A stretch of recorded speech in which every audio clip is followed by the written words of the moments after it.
is leading the country in new coronavirus cases per capita, with 1 in every 4 tests coming back positive. As hospitalizations hit record highs and the need for ventilators peaks, the state's largest healthcare provider warned last week it may run out of capacity. Over 90% of ICU beds are now in use, but many residents are still refusing to wear masks. Just until recently, bars, restaurants, and even nightclubs remained open.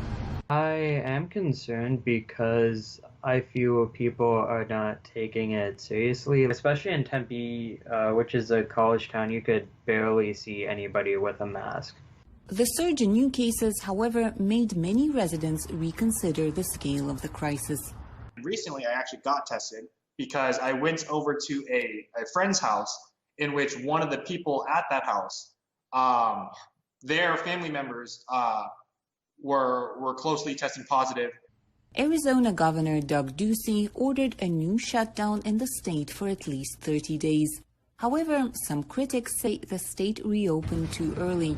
Arizona lifted its restrictions in mid-May, potentially allowing the virus to spread faster. The policy handling of Arizona and all layers of government here has been horrible as well, specifically with Doug Ducey being incredibly relaxed about this whole protocol and ignoring national research by universities and independent organizations that was saying this was going to happen.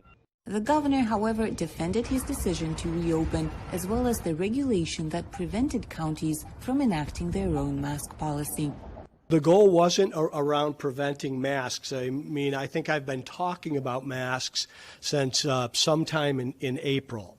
The objective was more around safely and successfully reopening businesses and making sure that there wasn't confusion in terms of how those businesses reopened.